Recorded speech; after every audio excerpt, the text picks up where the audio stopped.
আজ আমরা করব ক্লাস 8 এর কোষে দেখিয়ে 1.1 এর 4 দাগের অঙ্ক। কি বলেছে? মিহিরদের আয়তক্ষেত্রাকার বাগানের দৈর্ঘ্য 50 মিটার এবং প্রস্থ বলেছে 30 মিটার। ওই বাগানের মাঝ বরাবর দৈর্ঘ্যের সমান্তরাল 4 মিটার চওড়া একটি রাস্তা বাগানটিকে দুটি সমান ক্ষেত্রফল বিশিষ্ট আয়তাকার খণ্ডে ভাগ করেছে। এবারে বলেছে আমাদেরকে কি বের করতে বলেছে, রাস্তাটির ক্ষেত্রফল কত হবে। এবারে ওর সাথে আরো দুটো শর্ত দিয়েছে। কি কি দুটো শর্ত দিয়েছে? যদি 4 মিটার চওড়া রাস্তাটি বাগানের মাঝ বরাবর প্রস্থের সমান্তরালে হতো এবং বাগানটিকে দুটি সমান খণ্ডে ভাগ করত, তবে রাস্তাটির ক্ষেত্রফল কি হতো। আর একটা কি, যদি মিহিরদের বাগানের মাঝ বরাবর দৈর্ঘ্য ও প্রস্থের সমান্তরাল দুটি রাস্তা থাকতো এবং মিহিরদের বাগানকে 4টি সমান ভাগে ভাগ করত, তখন রাস্তার ক্ষেত্রফল কি হতো। নিজে এঁকে হিসাব করে লিখো। আচ্ছা, আমরা তাহলে সর্বপ্রথম কি করব, যে মিহিরদের আয়তক্ষেত্রাকার বাগানের যে হচ্ছে দৈর্ঘ্য আর প্রস্থ বলে দেওয়া আছে, তার মাঝ বরাবর দৈর্ঘ্যের সমান্তরাল 4 মিটার চওড়া রাস্তা আছে, সেটা বাগানটিকে দুটি সমান ক্ষেত্রফল বিশিষ্ট আয়তক্ষেত্রাকার খণ্ডে ভাগ করেছে। এবার সেখান থেকে আমরা রাস্তাটির ক্ষেত্রফল নিজে এঁকে হিসাব করব। এটা হচ্ছে আমাদের প্রথম কাজ। তাহলে আমরা আমাদের প্রথম কাজটা আমরা করে নিই ঝটপট। তাহলে এখানে আয়তক্ষেত্রাকার বাগান বলেছে, তাহলে একটা আয়তক্ষেত্র দেখতে কেমন হয় আমাদের? আয়তক্ষেত্র দেখতে কেমন হয়? তাহলে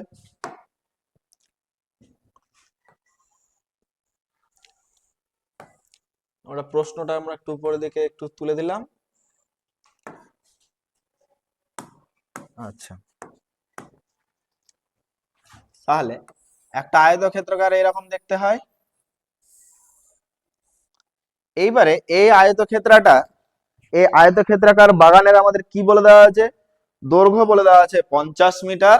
তার মানে এটা আমাদের দৈর্ঘ্য, এইটা বলে দেওয়া আছে 50 মিটার, আর প্রস্থ বলে দেওয়া আছে আমাদের 30 মিটার। তাহলে আমাদের কি কি বলে দেওয়া আছে? দৈর্ঘ্য আর প্রস্থ বলে দেওয়া আছে। এইবারে এই বাগানের মাঝ বরাবর দৈর্ঘ্যের সমান্তরাল একটা 4 মিটার চওড়া রাস্তা আছে।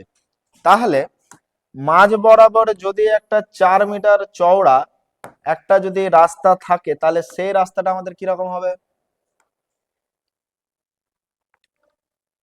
এই আমরা ধরে নিলাম এই একটা 4 মিটার চওড়া একটা রাস্তা আছে। হলো? এইবারে এই রাস্তাটা সেই বাগানটিকে দুটি সমান ক্ষেত্রফল বিশিষ্ট আয়তক্ষেত্রাকার খণ্ডে ভাগ করেছে। এবারে তাহলে বলেছে যে এই রাস্তাটুকুর, এই যে যে রাস্তাটুকুটা আমরা এঁকেছি, এই রাস্তাটুকুর ক্ষেত্রফল কত। তাহলে এই রাস্তার আমরা যখন ক্ষেত্রফলটা বের করব, তাহলে এই আয়তক্ষেত্রাকার যে বাগানটা আছে সেই বাগানটার দৈর্ঘ্য কত? 50 মিটার। তাহলে সেইটুকু আমরা আগে লিখে ফেলি, যে আয়তক্ষেত্রাকার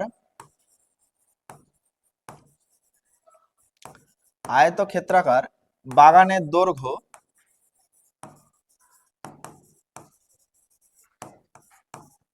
সমান 50 মিটার, আর আয়তক্ষেত্রাকার বাগানের প্রস্থ আমাদের বলে দেওয়া আছে, সেটা কত? 30 মিটার। এবারে বলেছে যে এই যে আমাদের যে বাগানটা দৈর্ঘ্য বলে দেওয়া আছে, প্রস্থ বলে দেওয়া আছে, এটা আমাদের যেই দৈর্ঘ্য আছে, মানে সব থেকে বড় যে বাহুটা আছে, সেই বাহুটার সমান্তরালে একটা রাস্তা করেছে। তাহলে যেহেতু দৈর্ঘ্যের সমান্তরালে রাস্তাটি, যেহেতু দৈর্ঘ্যের সমান্তরাল রাস্তাটি সমান্তরাল রাস্তা, সুতরাং আয়তক্ষেত্রাকার বাগানের দৈর্ঘ্য আর রাস্তার দৈর্ঘ্য এক। তাহলে বাগানের দৈর্ঘ্য ও রাস্তার দৈর্ঘ্য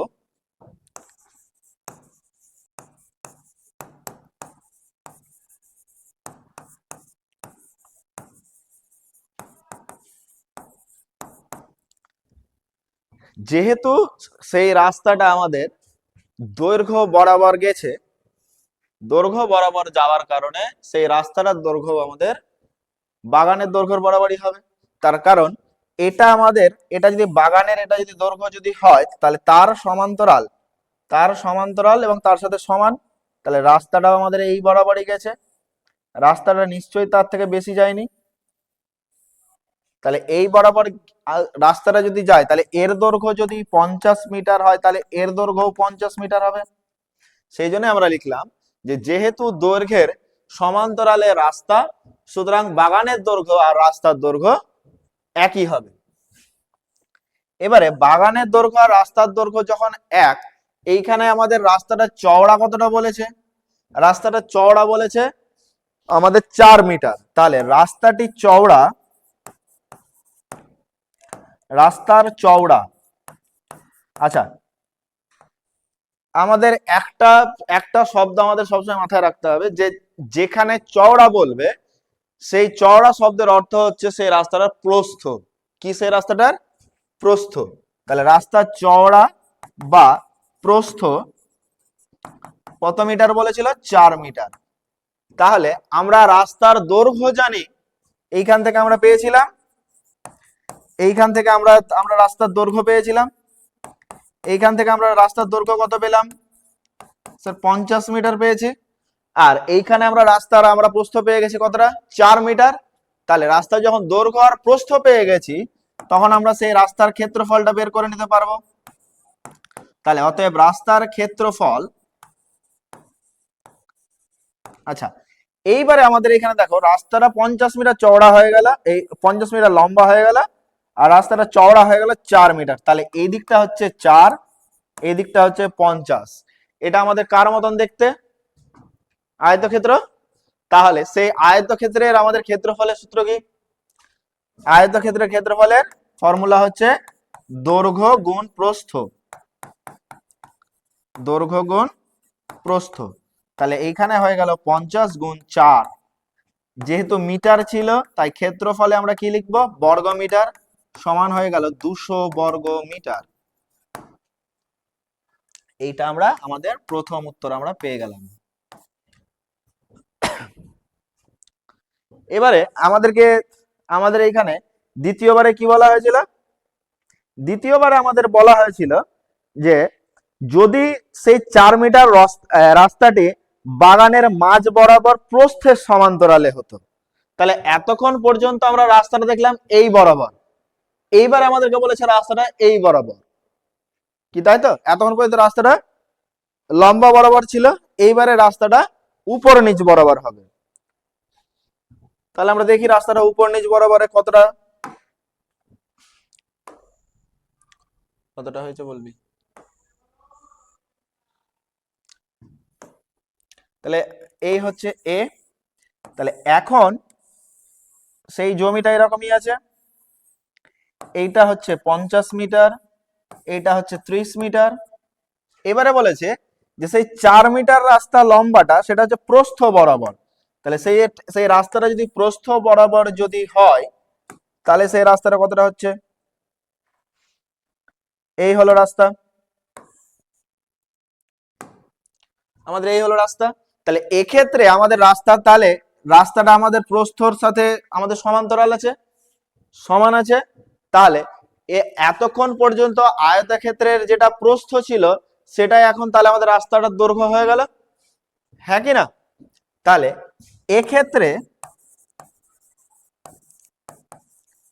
এক্ষেত্রে রাস্তাটি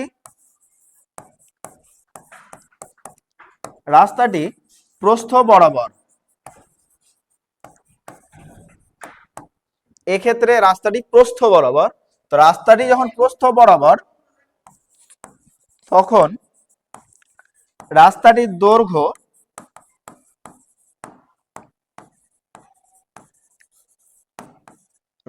দৈর্ঘ্য কার সাথে সমান হবে? না তো বাগানের প্রস্থের সাথে সমান হবে।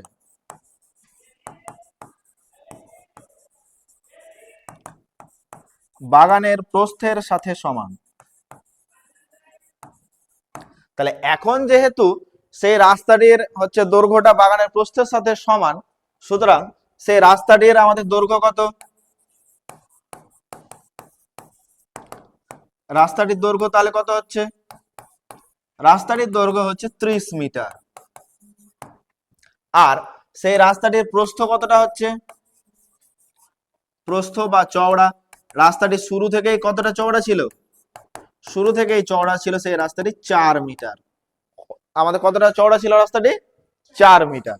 তাহলে যেহেতু এখন রাস্তাটি 4 মিটার চওড়া আর 30 মিটার লম্বা, সেহেতু আমরা এইখান থেকে আমরা রাস্তার ক্ষেত্রফলটা বের করতে পারবো। আবার এটা একটা আয়তক্ষেত্রের রূপ হয়ে গেছে। তাহলে আবার যখন আয়তক্ষেত্রের রূপ হয়ে গেছে তখন আমরা এখানে আয়তক্ষেত্রের সূত্র প্রয়োগ করব। তাহলে রাস্তাটির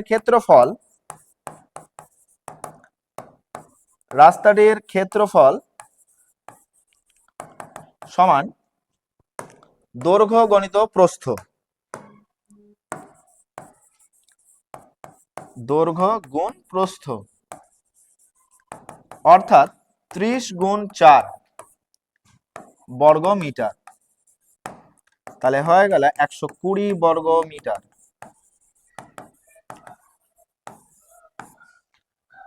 এটা আরেকটা উত্তর হলো।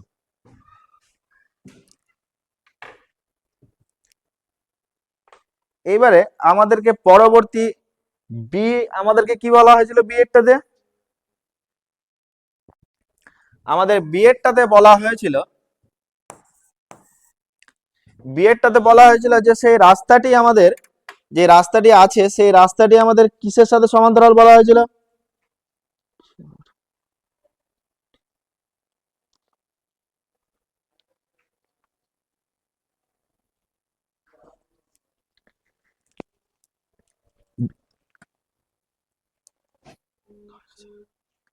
বিয়ে বলা হয়েছিল যে যদি মিহিরদের বাগানের মাঝ বরাবর দৈর্ঘ্য এবং প্রস্থের সমান্তরাল দুটি রাস্তা থাকতো এবং মিহিরদের বাগানকে 4টি সমান খণ্ডে ভাগ করত, তখন রাস্তার ক্ষেত্রফল কি হতো? আচ্ছা, তাহলে আমাদের এইখানে এখন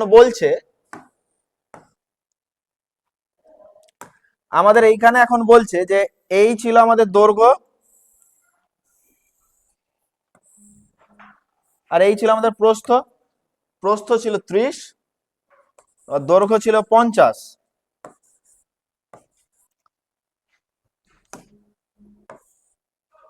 এখন এইখানে রাস্তাটা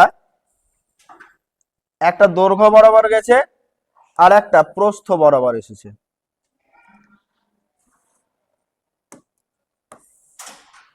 তাহলে এখন যদি সেই রাস্তাটা দৈর্ঘ্য আর প্রস্থ বরাবর সেই রাস্তাটা যদি আসে, তাহলে এখন সেই রাস্তার ক্ষেত্রফল কতটা? তাহলে একবার আমাদেরকে এই রাস্তার ক্ষেত্রফল বের করতে হবে দৈর্ঘ্য বরাবর, একবার আমাদেরকে বের করতে হবে ক্ষেত্রফল বরাবর। তাহলে রাস্তা লিখেই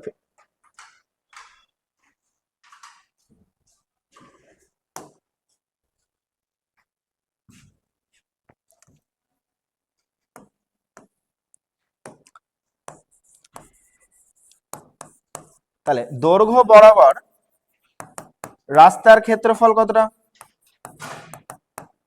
আমরা দৈর্ঘ্য বরাবর রাস্তার ক্ষেত্রফল আমরা বের করে রেখেছি।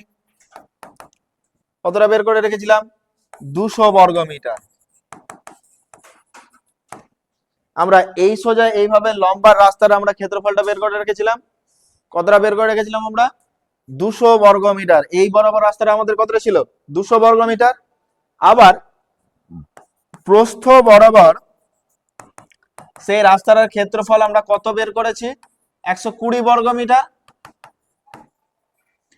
এই বরাবর আমরা যখন রাস্তাটার ক্ষেত্রফলটা বের করেছি তখন সেই ক্ষেত্রফলটা কত এসছে? আমাদের হচ্ছে 200 বর্গ মিটার। আর যখন আমরা এই বরাবর আমরা যখন ক্ষেত্রফলটা বের করেছি তখন আমাদের ক্ষেত্রফলটা কত এসছে? 120 বর্গ মিটার। তাহলে একবার ভালো করে একবার হিসাব করে দেখো তো, একবার রাস্তাটা একবার এই বরাবর গেছে আর একবার রাস্তাটা এই বরাবর গেছে, তো এই যে মধ্যের এই অংশটুকু দুবার আমরা গুনেছি না? এই অংশটুকু আমরা তো হচ্ছে দুবার গুনেছি। ঠিক এই অংশটুকু, এই অংশটুকু আমরা একবার হচ্ছে দৈর্ঘ্য বরাবর আমরা একবার গুনেছি, আর আমরা একবার প্রস্থ বরাবর গুনেছি। তাহলে এইভাবেও তো তার দৈর্ঘ্য ছিল 4, আর এইভাবেও তার দৈর্ঘ্য ছিল 4। তাহলে যেহেতু আমরা এটাকে দুবার ধরেছি, সুতরাং আমরা এইখান থেকে আমরা একবার বাদ দিয়ে দিব। আমরা কতবার বাদ দিয়ে দিব? একবার। তাহলে রাস্তার ক্ষেত্রফল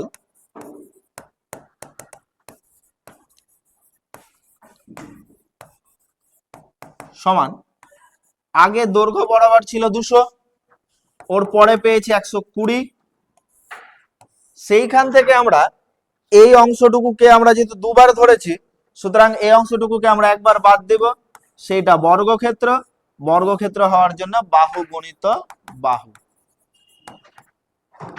সমান 320 বিয়োগ 16 সমান 304 বর্গমিটার। তাহলে আড়াআড়ি এবং লম্বালম্বি দুই ভাবেই আমাদের সেই রাস্তাটির ক্ষেত্রফল কত দাঁড়ালো? আমাদের এলো 304 বর্গমিটার।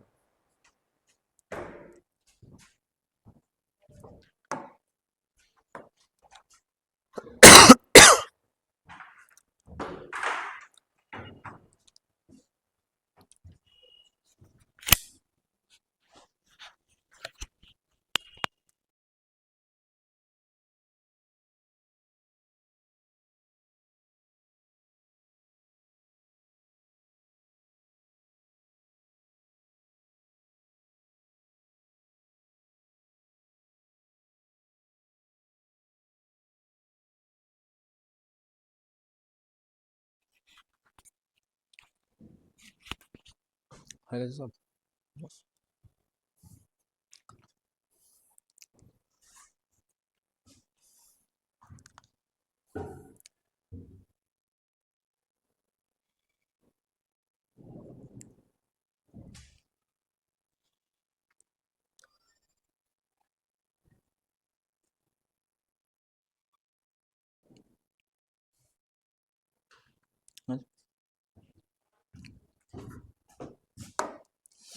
ওর পরবর্তী আমাদের 5-এর দাগের অঙ্কে কি বলেছে?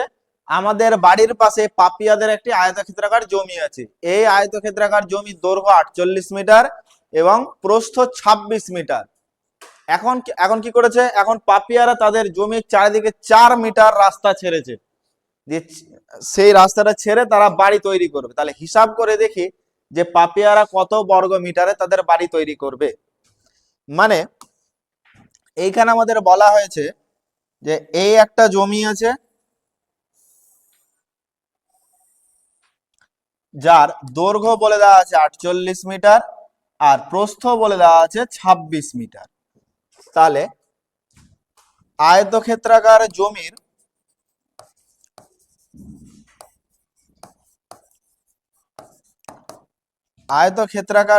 দৈর্ঘ্য কতটা বলে দেওয়া আছে?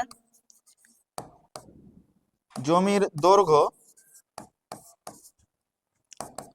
সমান 48 মিটার, আর সেই জমির প্রস্থ সমান 26 মিটার। তাহলে একদিকে দৈর্ঘ্য হচ্ছে 48 মিটার আর একদিকে দৈর্ঘ্য হচ্ছে 26 মিটার। এখন কি বলা হয়েছে? এখন বলা হয়েছে যে পাপিয়ারা তাদের জমির চারিদিকে 4 মিটার ছেড়ে বাড়ি তৈরি করবে। তাহলে সব দিকেই 4 মিটার ছাড়ছে। তাহলে এখন তারা যদি সব দিকে 4 মিটার যদি ছাড়ে, তাহলে এই আমরা একটা 4 মিটার আমরা একটা আইডিয়া করে নিলাম। তাহলে তাহলে সব দিকে 4 মিটার, এইটুকুও 4 মিটার, এইটুকুও 4 মিটার, এইটুকুও 4 মিটার আর এইটুকুও 4 মিটার। তাহলে সব দিকেই 4 মিটার হয়ে গেল। এই দিকেও 4, এই দিকেও 4, এই দিকেও 4 আর এই দিকেও 4। তাহলে যেহেতু সব দিকে 4 মিটার হয়ে গেছে, তাহলে 4 মিটার বাদ দিয়ে আমরা তাহলে রাস্তাটা সেই আয়তাকার জমির আমরা হচ্ছে দৈর্ঘ্যটা বের করব। তাহলে এই এই যে দৈর্ঘ্যটার এই দিকে তো 4 মিটার কমলো, আবার এই দিকেও 4 মিটার কমলো। তাহলে এখন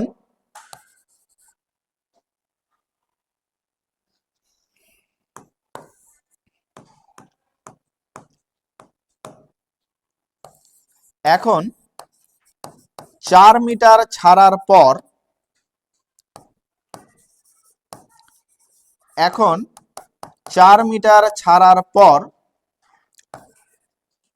জমির দৈর্ঘ্য,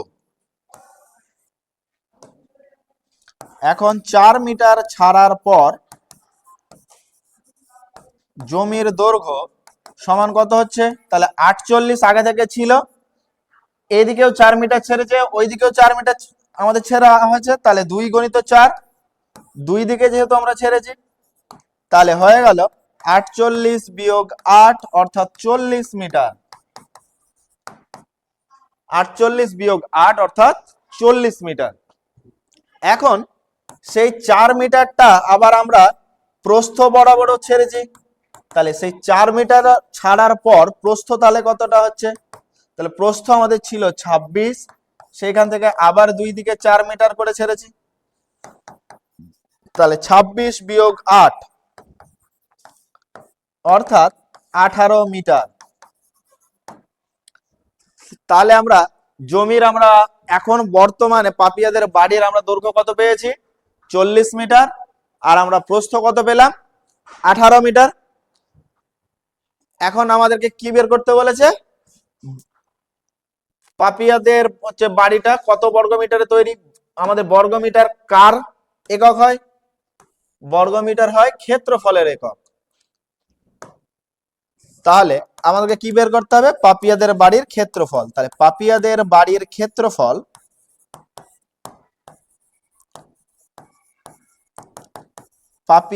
বাড়ির ক্ষেত্রফল সমান হচ্ছে দৈর্ঘ্য গুণ প্রস্থ। তাহলে নতুন দৈর্ঘ্য পেয়েছি 40 আর নতুন প্রস্থ পেয়েছি 18, তাহলে নতুন দৈর্ঘ্য 40, নতুন প্রস্থ 18, তাহলে হয়ে গেল এত বর্গ মিটার। 4 18 কত হয়?